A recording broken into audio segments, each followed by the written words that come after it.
Student, अब हम लोग डिजाइनिंग के अगले प्रॉब्लम की ओर मूव करते हैं और इस प्रॉब्लम से आपको ये समझ आएगा कि अगर कोई दो प्लेट को ज्वाइंट करना है तो ज्वाइंट करने के लिए आप फ्री हो, उस प्लेट को आप रिविट के थ्रू लैप ज्वाइंट भी कर सकते हो, उस प्लेट को रिविट के थ्रू आप बट ज्वाइंट भी कर सकते हो। बट ज्वाइंट में भी आप दो चीज सोच सकते हो कि डबल कवर बट ज्वाइंट भी हो सकता है और सिंगल कवर बट ज्वाइंट भी हो सकता है। तो आप एक डिजाइनर हो तो कौन सा ज्वाइंट को प्रीफर करोगे, लप ज्वाइंट को प्रीफर करोगे कि बट ज्वाइंट को प्रीफर करोगे? बट ज्वाइंट में भी दो कंडीशन, आप सिंगल कवर बट ज्वाइंट को प्रीफर करोगे कि डबल कवर बट ज्वाइंट को प्रीफर करोगे? तो हम लोग इस न्यूमेरिकल से यही चीज सीखेंगे कि डिजाइनिंग करते समय कौन सा ज्वाइंट को प्रीफर करना है और किस बेसिस पर कौन सा ज्वाइंट को लगाते हैं। ये सारे चीज को ये न्यूमेरिकल बनाने से आपको कॉन्सेप्ट क्लियर हो जाएगा। ठीक है, तो आइए इस क्वेश्चंस को बड़े ध्यान से पढ़ते हैं और पढ़ के हर एक लाइन के बारे में एनालिसिस करेंगे। ठीक है, हाँ आइए स्टार्ट करते हैं। सबसे पहले आपको कह रहा है कि design are riveted joint to connect two plates 14 mm thick. कह रहा है कि आपको रिविटेड ज्वाइंट करना है। कैसे करना है? रिविटेड ज्वाइंट करना है, दो प्लेट को जोड़ना है, दो प्लेट को जोड़ना है रिविट के थ्रू। तो दोनों को जोड़ने के लिए आपको क्या करना होगा? तो दो प्लेट के जोड़ने के लिए आप क्या सोचोगे? केस फर्स्ट में आप यही सोचोगे कि सर हो सकता है कि दोनों प्लेट को हम एक दूसरे के ऊपर चढ़ा करके यानी लैप करके ओवरलैप करके और हम ज्वाइंट बना देंगे। तो पहला कंडीशन तो ऐसे ज्वाइंट कर सकते हैं। सर दूसरा केस ये हो सकता है कि ऐसा हो जाए कि एक प्लेट ऐसा है और दूसरा प्लेट ऐसा है और दोनों के ऊपर हम क्या किए, कवर प्लेट लगा करके और एक रिविट कवर प्लेट लगा करके और दोनों तरफ से क्या कर दिए, रिविट मार दिए। दूसरा कंडीशन ये हो सकता है यानी इसमें सिंगल कवर का चीज है, सिंगल कवर है। तीसरा केस ये हो सकता है कि आप ये दोनों प्लेट को इस तरह से जोड़ रहे हैं और दोनों साइड में कवर लगा दो, नीचे भी और ऊपर भी, और यहाँ पे रिविट आप मार दो। ठीक है ना, तो ये तीन कंडीशन से दो प्लेट को आप जोड़ सकते हो। तो आपको कौन सा प्लेट को कैसे, मतलब दोनों प्लेट को कैसे जोड़ेंगे कि ज़्यादा बढ़िया होगा। ठीक है ना, हाँ। और एक बात और यहाँ पे इंफॉर्मेशन आपको गिवन हो गया कि पावर ड्राइवन रिविट कह रहा, क्या कह रहा? Power driven rivet. तो एक बात समझिए, जब कभी भी सिर्फ अगर पावर ड्राइवन रिविट की बात करें, पावर ड्राइवन रिविट की अगर बात करें तो आप लोग को यह समझ लेना है कि sir power driven shop rivet समझना, शॉप रिविट समझना है। ठीक है ना, हाँ। चलिए इतना बात आपको समझ आ गया। Making use for the connection. ठीक है ना, और एक चीज़ और इन्फॉर्मेशन गिवन है, FY गिवन है। ठीक है ना, इतना चीज गिवन है और इतना चीज आप एनालिसिस कर ली। तो आपको बस कुछ नहीं करना है, जो डाटा गिवन है उसको देख लीजिए और हम लोग ये सारे कौन सा ज्वाइंट बढ़िया होगा, कौन सा ज्वाइंट खराब होगा, वो सारे कैलकुलेशन हम लोग इफिशियंसी से करेंगे। जिस ज्वाइंट की इफिशियंसी ज़्यादा होगी वो ज्वाइंट बढ़िया होगा, जिस ज्वाइंट की इफिशियंसी कम होगी वो ज्वाइंट खराब होगा। ठीक है ना, हाँ। तो हम लोग सबसे पहले क्या करेंगे, पहला केस क्या करेंगे, ये वाला मानेंगे और इससे इफिशियंसी निकालेंगे, ये वाला मानेंगे उसके बाद इससे इफिशियंसी निकालेंगे और ये वाला मानेंगे और इससे इफिशियंसी निकालेंगे और तीनों की इफिशियंसी में कंपैरिजन करेंगे, जिसकी इफिशियंसी ज़्यादा वो ज्वाइंट बढ़िया। इसका मतलब इफिशियंसी ना निकालना है, मतलब स्ट्रेंथ ऑफ ज्वाइंट निकालना पड़ेगा। और स्ट्रेंथ ऑफ ज्वाइंट निकालने के लिए आपको शियरिंग स्ट्रेंथ, बियरिंग स्ट्रेंथ, ये दोनों रिविट के लिए, और टियरिंग स्ट्रेंथ ऑफ प्लेट निकालना होगा। बस ये तीनों में से नन का निकालिएगा स्ट्रेंथ ऑफ ज्वाइंट और बस सॉलिड प्लेट निकाल दीजिएगा, आपको इफिशियंसी फिनिश। ठीक है, तो इतना काम करना है। सबसे पहले इसको इरेज करते, ये सिर्फ कॉन्सेप्ट डेवलप के लिए बताए थे और हम लोग लिखेंगे सबसे पहले सॉल्यूशन। क्या लिखेंगे? सबसे पहले सॉल्यूशन। आप चाहो तो यहाँ से वीडियो पॉज करके खुद से अटेम्प्ट ले सकते हो रफली। ठीक है, हाँ। सबसे पहले लिखो सॉल्यूशन। सॉल्यूशन में आपको क्या गिवन है? तो सर सॉल्यूशन में सबसे पहला गिवन है कि पावर ड्राइवन, सबसे पहले थिकनेस ऑफ प्लेट गिवन है, थिकनेस ऑफ प्लेट गिवन है। अच्छा, थिकनेस ऑफ प्लेट आपको 14 mm है, तो बताइए थिकनेस ऑफ कवर प्लेट नहीं निकाल सकते हैं। थिकनेस ऑफ प्लेट कहने का मतलब आप लोग समझिए thickness of main plate given है, मेन प्लेट यानी जिसको आपको जोड़ना है, तो थिकनेस ऑफ मेन प्लेट के हेल्प से हम निकाल सकते हैं thickness of cover plate. Thickness of cover plate कैसे निकाल सकते हैं, तो 5/8 गुना थिकनेस ऑफ मेन प्लेट, ठीक है ना। तो बताइए 5/8 गुना 14 यानी ये हो जाएगा 7 और ये होगा 4, 7 × 5 = 35/4। देख लेते हैं कितना आता है। 5/4 गुने 7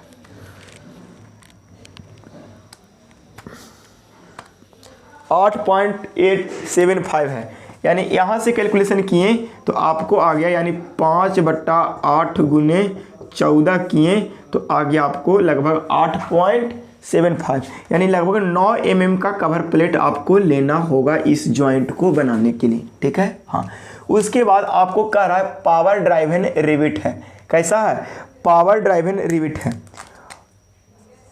पावर ड्राइवन रिविट है, ड्राइवन रिविट है।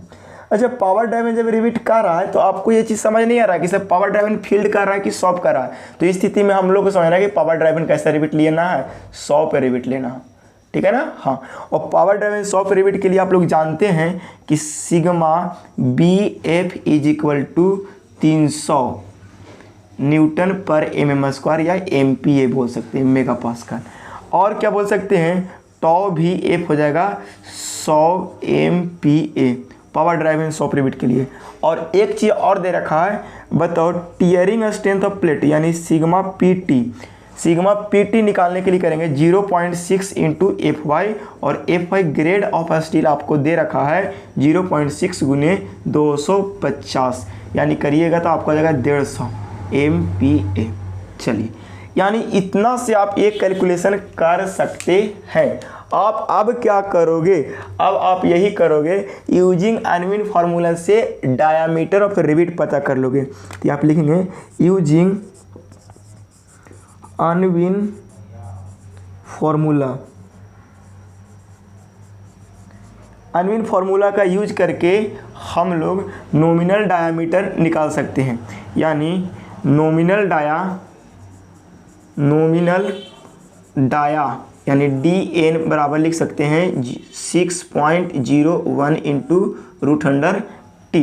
अब बताइए थिकनेस ऑफ प्लेट कितना है सर, 6.01 × √t करिएगा तो आपको आ जाएगा यहाँ पे सर लिखो कितना आ जाएगा 14, यानी इसको कैलकुलेटर से जैसे ही कैलकुलेट करोगे तो आपको आ जाएगा 6.01 × √14 बराबर आ जाएगा 22.48, यानी आ जाएगा आपको यहाँ पे दिखाई पड़ेगा नीचे नहीं, यानी 22.48 mm आएगा नॉमिनल डायमीटर।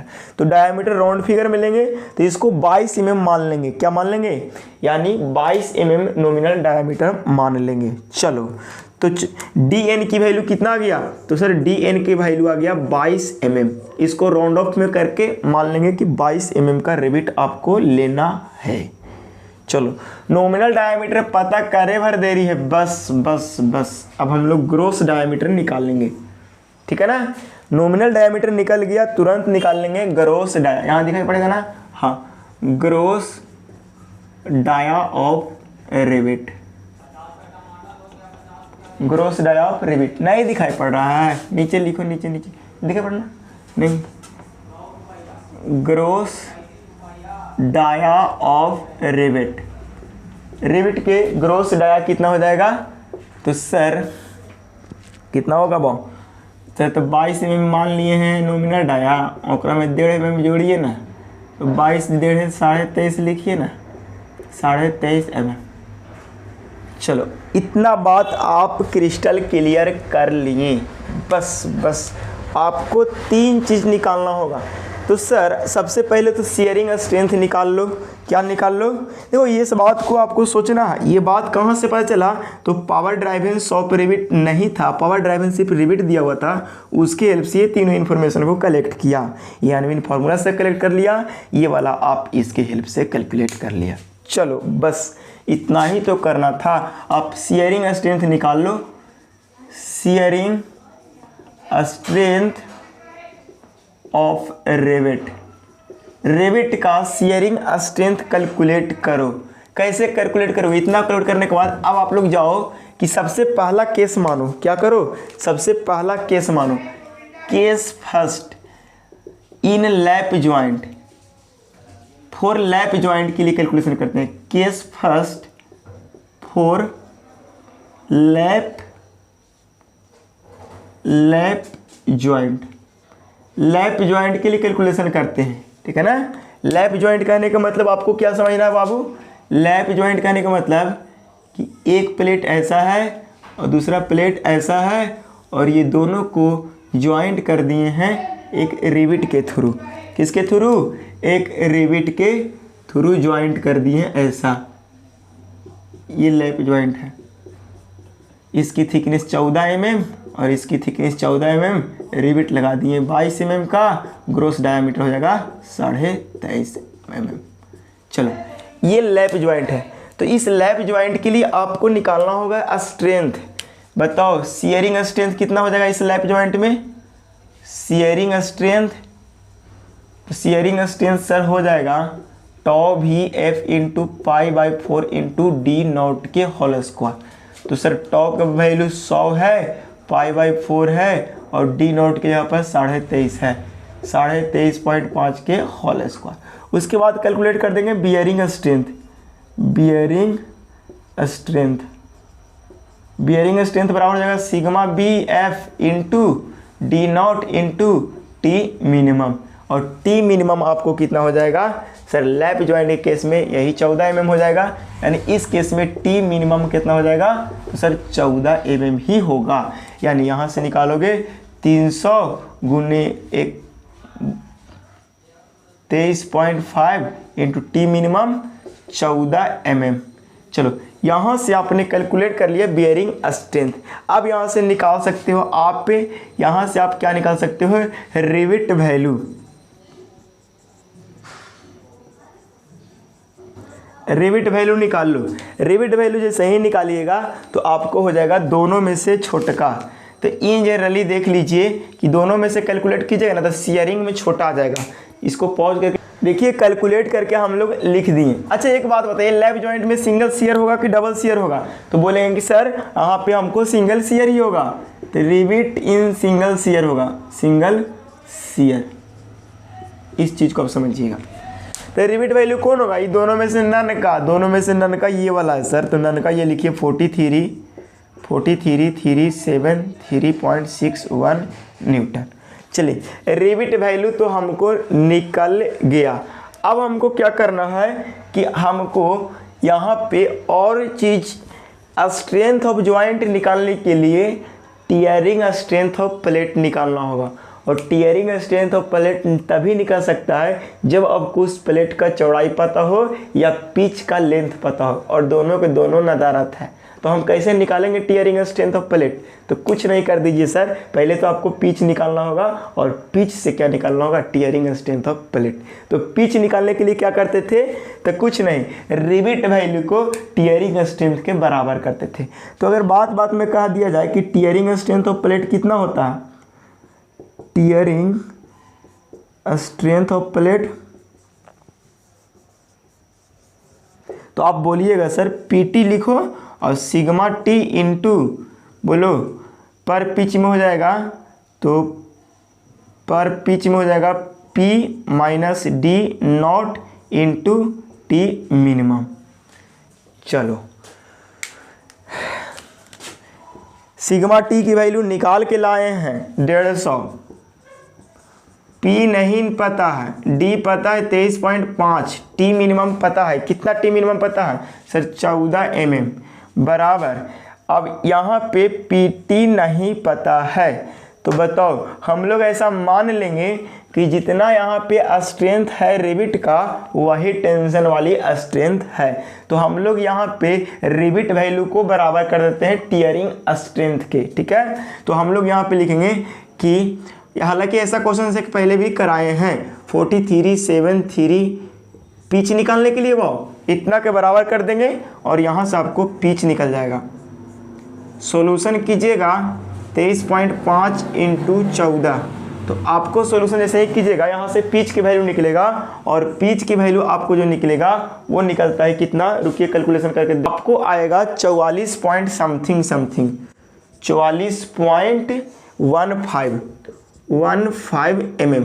जैसे ही कैलकुलेट कीजिएगा तो आपको आएगा 44.15 mm। अब यहाँ इतना पिच आपको प्रोवाइड करना है, लेकिन एक बार चेक कर लेते हैं। हमें डर लग रहा है कि क्या सही के निकल गया पिच कि हवा में निकला है। अगर सही के निकला होगा तो IS कोड से वेरीफाई हो जाना चाहिए, और नहीं तो फिर IS कोड के अनुसार मानेंगे। ये जो पिच निकाल के लाए हैं बाबू वो आया 44.15 mm। लेकिन जैसे ही IS कोड के पास जाते हैं तो वो बोलता है, क्या बोलता है IS कोड वो बोलता है वो बोलता है कि मिनिमम पिच तुम ज़्यादा नहीं रख सकता है, 2.5 इंटू DN से ज़्यादा नहीं, कम नहीं रख सकता। मिनिमम पिच कह रहा है कि 2.5 इंटू DN से कम नहीं रख सकता, मतलब 2.5 इंटू 22। आप देख ले कितना आता है, तो P मिनिमम देख लेते चेक करके कैलकुलेटर।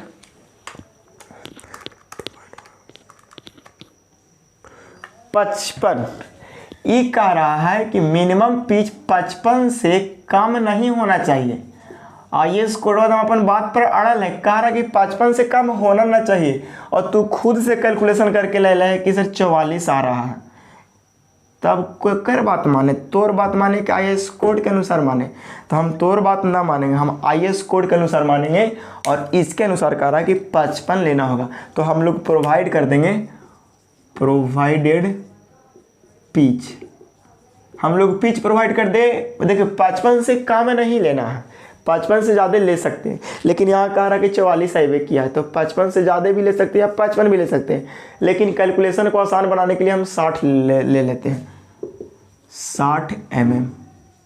प्रोवाइडेड पिच हम लोग कितना कर देते हैं, 60, ठीक है।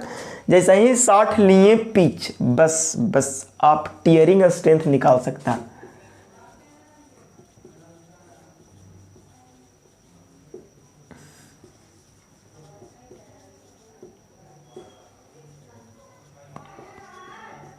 पर पिच में टीयरिंग स्ट्रेंथ ऑफ प्लेट पर पिच में अगर निकालने की कोशिश करेगा तो आप बोलेगा, क्या बोलेगा, सिग्मा टी बोलेगा into P minus D0 into T, ऐसे बोलेगा।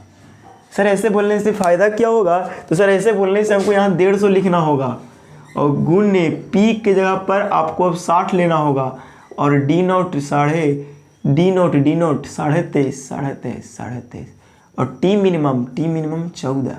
बस कैलकुलेशन करिएगा, आपको टीयरिंग स्ट्रेंथ पता चल जाएगा। 150 गुने कितना है, 60 माइनस 23.5 ब्रैकेट गुने 14 बराबर 76,650 न्यूटन आ गया। इतना न्यूटन आ गया आपको टीयरिंग स्ट्रेंथ। अब हम लोग को स्ट्रेंथ ऑफ जॉइंट पता करना होगा। स्ट्रेंथ ऑफ जॉइंट, जॉइंट का स्ट्रेंथ कैसे पता करेंगे, तो हम लोग सर जानते हैं क्या, minimum of shearing strength, bearing strength and tearing strength, ये हम लोग जानते हैं। तो देख लीजिए आपको बियरिंग स्ट्रेंथ, शियरिंग स्ट्रेंथ ये वाला है, बियरिंग स्ट्रेंथ आपको कौन वाला है, ये वाला है, और टीयरिंग स्ट्रेंथ आपको कौन वाला है, तो सर टीयरिंग स्ट्रेंथ ये वाला है, यानी PT। ये कुछ है सर PS, ये क्या है तो सर PB। तो देखिए तीनों में से ननका कौन है बाबू, तो ननका हमारा आया सर, रेड से मत लिखो, नहीं दिखाई पड़ रहा हमको रेड से, लो 4373.61 न्यूटन। ये हमारा स्ट्रेंथ ऑफ ज्वाइंट पता चल गया। गलती से स्ट्रेंथ ऑफ सॉलिड प्लेट पर पिच भी निकाल देंगे तो हमारा कहानी प्लेन, यानी strength of solid plate in per pitch में जैसे स्ट्रेंथ ऑफ सॉलिड प्लेट निकालिएगा तो आपको कितना आ जाएगा बोलिए। तो हम बोलेंगे सर यही तो बोलेंगे sigma T into P into T minimum. बस सिग्मा टी 150, पी पिच 60 और बोल दे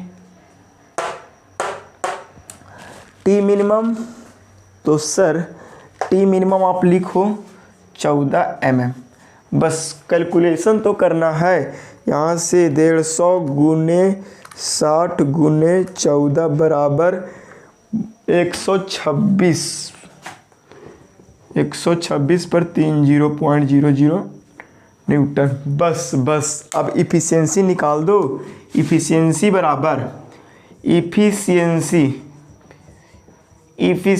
बराबर क्या होता है, स्ट्रेंथ ऑफ ज्वाइंट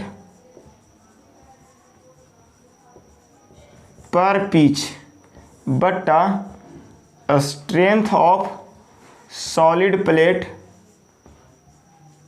पर पिच। ठीक है ना। हाँ बस ये सारे चीज़ से यहाँ से इफिशियंसी निकालिएगा। इफिशियंसी को नीटा से रिप्रेजेंट करते हैं। तो स्ट्रेंथ ऑफ ज्वाइंट पर पिच पता चल गया है। स्ट्रेंथ ऑफ ज्वाइंट पर पिच पता चला है 43,373.61 न्यूटन। और स्ट्रेंथ ऑफ सॉलिड प्लेट पता चल गया है 12600 गुने, ये भी न्यूटन में, गुने 100। इफिशियंसी हमेशा परसेंटेज में कैलकुलेट करते हैं, इसीलिए हम लोग 100 से गुना करते हैं। ये शहीद, इसको कैलकुलेट करिएगा। अभी हम कैलकुलेट यहाँ पे लिखेंगे, इफिशियंसी आ जाएगा आपको, यहाँ पे दिखाई पड़ेगा ना। हाँ, यानी 34.423%, यानी 34% इस ज्वाइंट की इफिशियंसी आया। ठीक है ना। हाँ, कभी कभी कोई बुक जब आप लोग पढ़ोगे तो ये प्रोवाइडेड पिच 55 लेके बना देगा, तो ओकरा से कोई टेंशन नहीं आना है। अब 55 भी लेके बना सकते हो, 56 भी लेके बना सकते हो, लेकिन 55 से कम नहीं लेके बना सकते हो। ये आपकी प्रायोरिटी होनी चाहिए।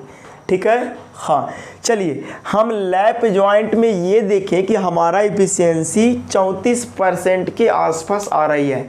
अब हम लोग थोड़ा सा देख लेते हैं कि बट जॉइंट में हमारी इफिशियंसी क्या आने वाला है सिंगल कवर के केस में, और उसके बाद देख लेंगे डबल कवर के केस में। ठीक है। हाँ, इतना कर लीजिए आप लोग कॉपी, और आप खुद से भी बना सकते हो, इफिशियंसी निकाल सकते हो। ठीक है। हाँ, पॉज करके इसको हम इरेज कर देते हैं। इसमें हम लोग देखें लैप जॉइंट में इफिशियंसी कितना आया, 34.425%।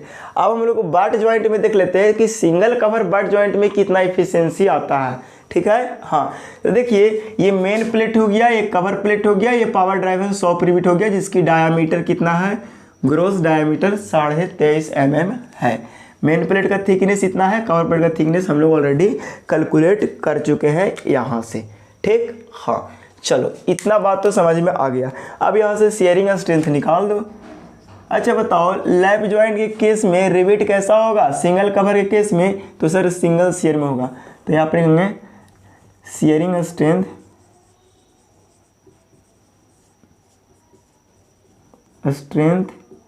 इन सिंगल शेयर,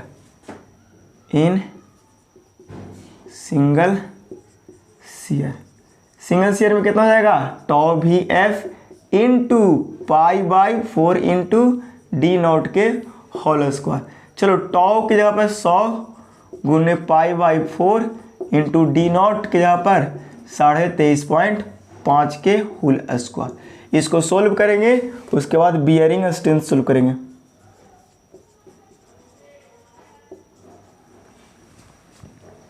बियरिंग स्ट्रेंथ कितना हो जाएगा बाव, बोलो। तो सर एकरा में अगर हम सबसे पहले बात करेंगे बियरिंग स्ट्रेंथ के लिए, तो टी मिनिमम कितना हो जाएगा जरा बताओ। तो ये टी मिनिमम यहाँ पे हमारा हो जाएगा 14 mm और ये हो जाएगा 9 mm।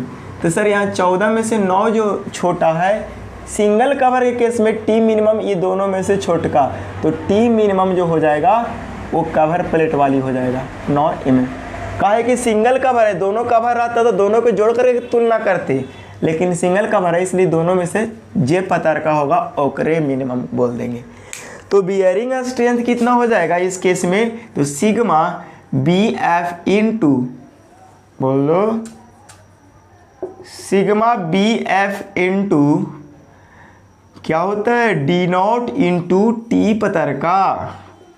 चल देख ले, बी एफ 300 है गुने डी नॉट कितना है 23.5 गुने टी पतरका 9 है।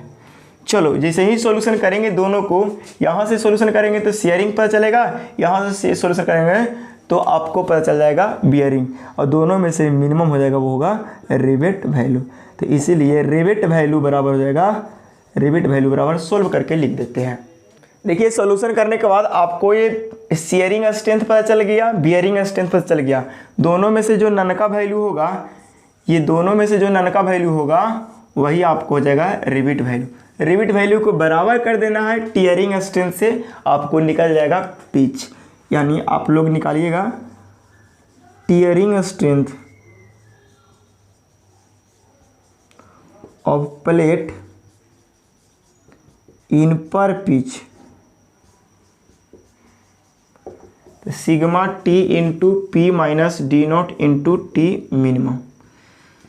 सिग्मा टी की वैल्यू 300, पी की वैल्यू नहीं पता, डी नॉट की वैल्यू पता 23.5, टी मिनिमम का वैल्यू पता 9। इसको सॉल्यूशन करेंगे, ये आ गया इतना। अब टियरिंग स्ट्रेंथ ऑफ प्लेट को, अगर इसको गलती से मान लो इक्वेशन फर्स्ट और इसको इक्वेशन सेकेंड, ऐसा इक्वेशन नहीं मानिए, डायरेक्ट लिखना तो बहुत मनी इक्वेशन बन जाएगा, लटपटा जाइएगा।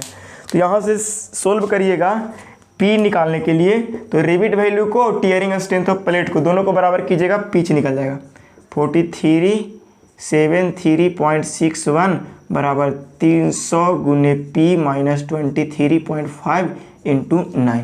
यहाँ से आपको पिच की वैल्यू निकल जाएगा। अभी पॉज करके सॉल्यूशन कर देते हैं। सोल्व करके आया पी के वैल्यू 55 पॉइंट, सोल्व करके कितना आया था, शिफ्ट सॉल्यूशन 55.628, 55.628 इतना आया। यानी आपको पिच इतना आ गया। आप पिच कितना लेना चाहोगे according to IS code, according to IS code के अनुसार लेना चाहोगे पी मिनिमम, दिखाया नहीं पड़ रहा, पी मिनिमम आप लेना चाहोगे not less than 2.5 into D N. तो बताओ P minimum 2.5 into D N की वैल्यू कितना है, डी एन की वैल्यू 22 है, यानी 55 से छोटा नहीं होना चाहिए, और ऐसा आ भी रहा है। यानी इसको राउंड फिगर में मान लेगा, 55 से थोड़ा सा आगे बढ़ जाओ 60 मान लो। पिच की वैल्यू कितना मान लो, पी मिनिमम प्रोवाइडेड पिच कितना मान लोगा, प्रोवाइडेड पिच हम लोग मान लेंगे, बोलो बो 60 mm मान लो, 60 mm का पिच हम प्रोवाइड कर दे रहे हैं, ठीक है। हाँ बस 60 mm का पिच प्रोवाइड कीजिएगा, टियरिंग स्ट्रेंथ निकाल लीजिएगा। तो टियरिंग स्ट्रेंथ ऑफ प्लेट कुछ कह रहे क्या है, sigma T into P minus D naught into T minimum.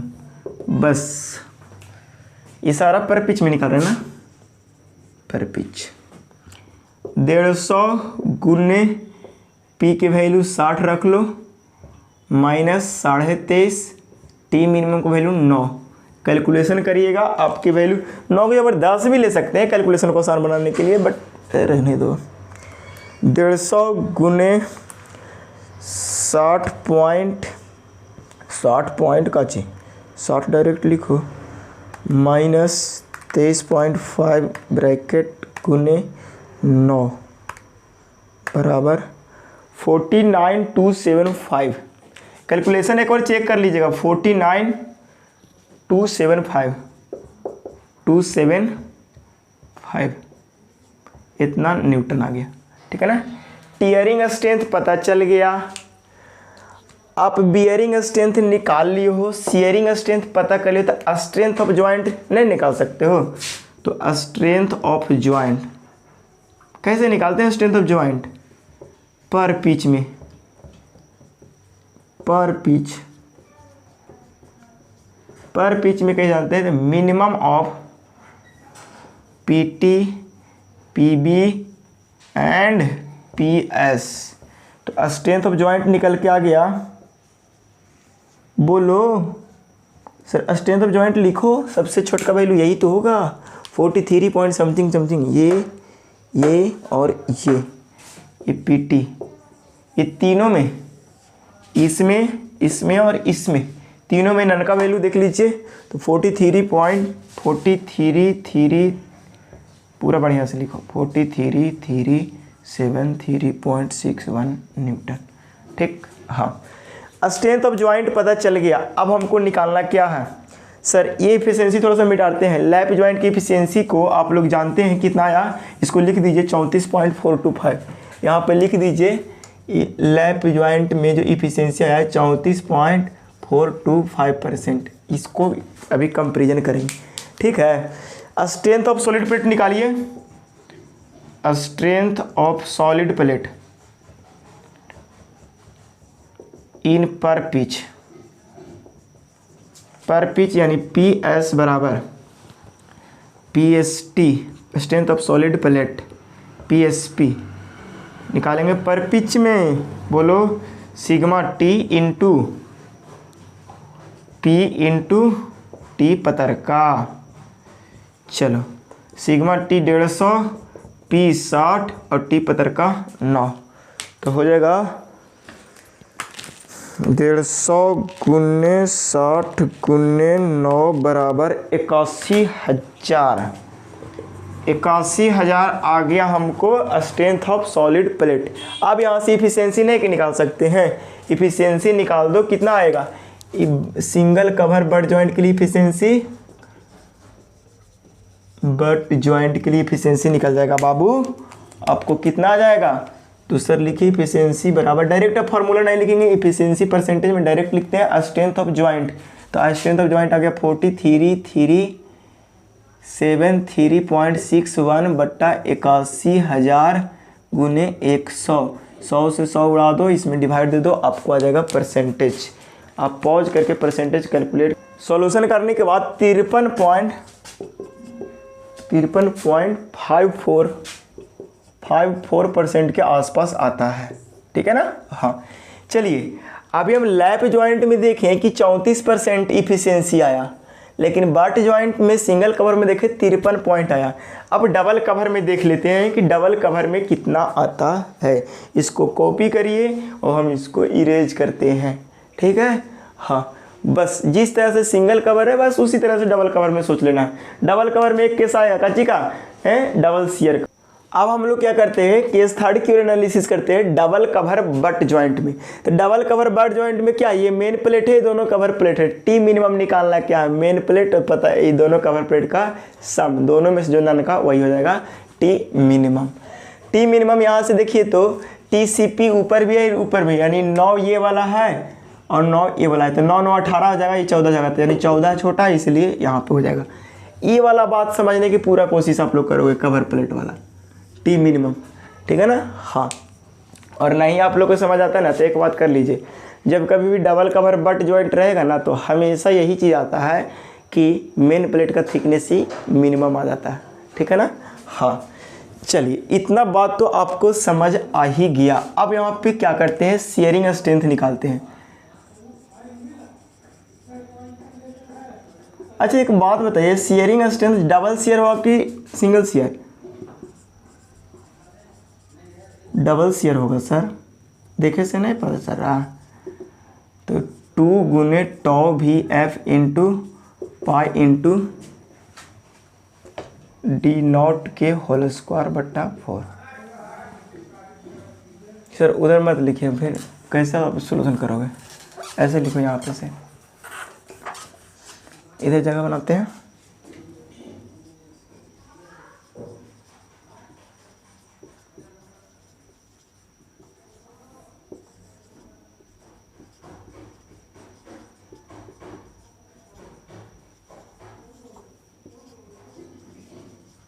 Single share, in double share होगा। कौन सा शेयर होगा? Double share. तो डबल शेयर कैसे फॉर्मूले क्या पढ़े थे सर? डबल शेयर के लिए फॉर्मूला 2 गुने tau v F into pi by 4 into D naught के होल स्क्वायर। सोल्यूशन करेंगे 2 गुने 100 गुने पाई बाई 4 गुने 23.5 के होल स्क्वायर। इसको सोल्यूशन करके अभी लिख देते हैं। उसके बाद हो जाएगा आपको bearing strength.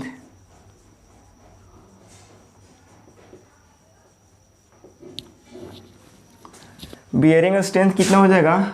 Sigma B F into या बी एफ या भी एफ दोनों सेम चीज़ है, D naught into T minimum. तो हो जाएगा 300 गुने 23.5 गुने टी मिनिमम 14। कैलकुलेशन करके अभी आएगा, यहाँ से आएगा आपको रिबिट वैल्यू। रिबिट वैल्यू जैसे ही निकल के आएगा कैलकुलेशन करके देखिए आपको यहाँ समझ आया होगा। रिबिट वैल्यू कितना आ गया? 86,747.22 N, ठीक है ना। इतना न्यूटन रिबिट वैल्यू आ गया।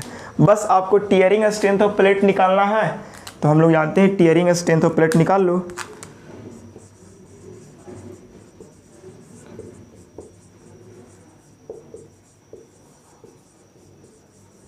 टीयरिंग स्ट्रेंथ ऑफ प्लेट कितना हो जाएगा पर पिच में?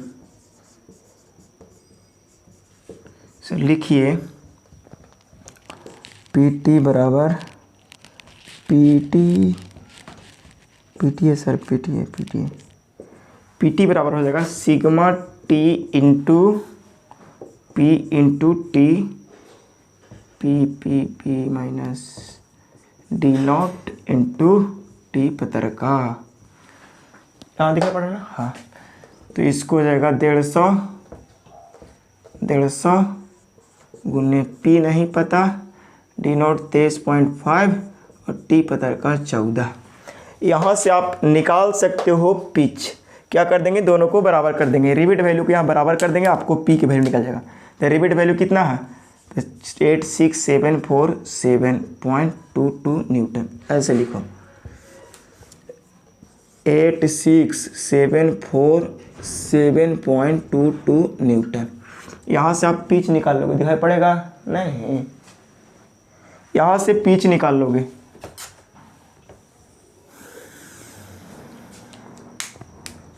यहाँ से पिच कैलकुलेशन करके निकल जाएगा। पिच कैलकुलेट करके लीजिए। सोल्व करके आया 64.808, यानी पिच के वैल्यू जो यहाँ से सोल्व करिएगा ना वो आएगा 64.808 mm। इसको IS कोड से वेरीफाई करते हैं। P minimum not less than 2.5 into D not. अरे 2.5 इंटू ई तो आ गया, डी नॉट नहीं डी एन 22 आया 55। पी मिनिमम कह रहा है ना कि 55 से छोड़ना नहीं चाहिए, आ गया 64। प्रोवाइड कर दो प्रोवाइडेड पिच 65 mm। हम लोग 55 mm का पिच प्रोवाइड 65 mm का पिच प्रोवाइड कर देंगे, ठीक। अब क्या होगा?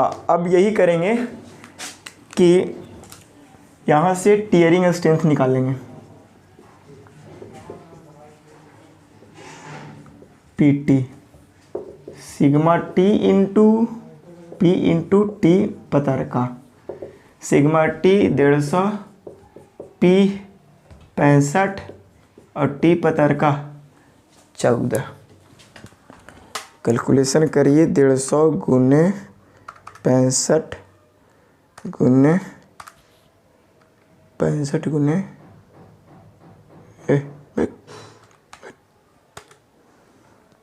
136500 न्यूटन। आप लोग भी कैलकुलेट कीजिएगा। स्ट्रेंथ ऑफ ज्वाइंट पता हो जाएगा। स्ट्रेंथ ऑफ ज्वाइंट तीनों में से नन का minimum of PS PTN A। तो स्ट्रेंथ ऑफ ज्वाइंट पर पिच पर पिच। स्ट्रेंथ ऑफ ज्वाइंट पर पिच कितना हो जाएगा?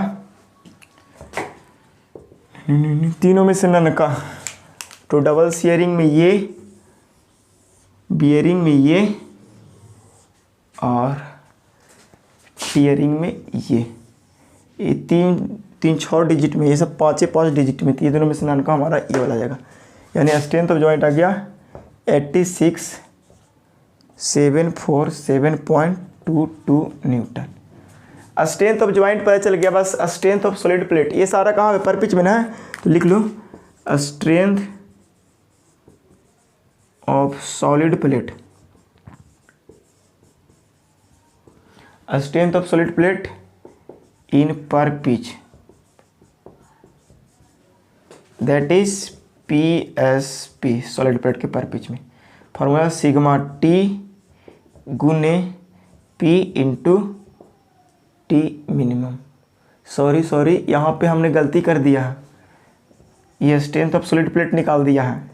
चलो बहुत बढ़िया, यहाँ पे देख लो स्ट्रेंथ ऑफ सॉलिड प्लेट निकल के आ जाएगा यहाँ पे से 13,650 न्यूटन, ठीक है ना। यहाँ पे ये वाला फार्मूला नहीं होता टीयरिंग स्ट्रेंथ का। टीयरिंग स्ट्रेंथ का फार्मूला ये होता P minus D naught into T minimum. तो यहाँ पे 150 इंटू 60 माइनस 65 ना प्रोवाइड किए pitch, 65 minus 23.5 into T minimum के वैल्यू कितना है? 14। इसको सॉल्यूशन यहाँ से करने से कितना आ जाएगा? 150 गुने 65 माइनस 23.5 गुने 14 बराबर 87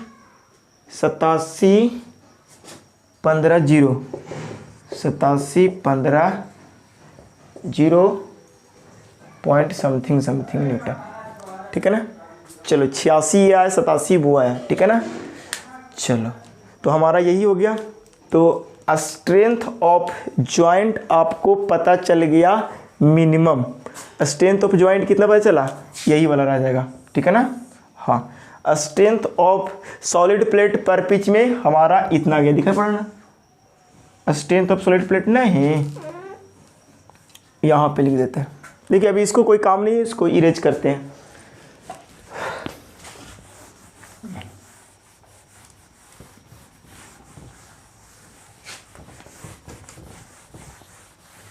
ठीक है ना। Strength of solid plate, strength of solid plate कितना आ गया जी?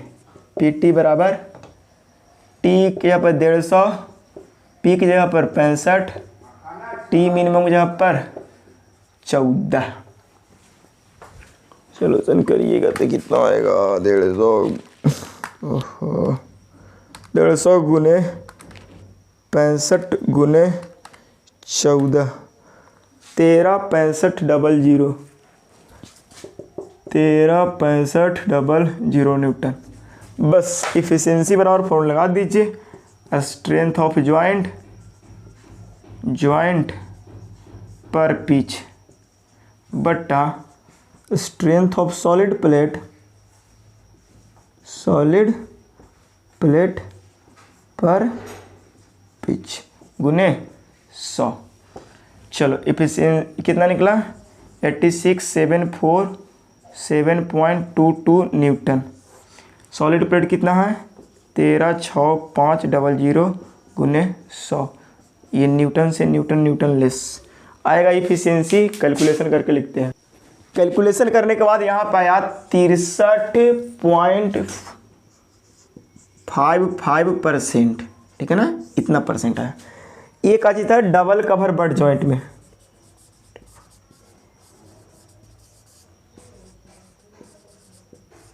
बट जॉइंट में एक चीज आप गेस क्या कर रहे हैं कि लैप जॉइंट में कितना इफिशिएंसी आया? 34%।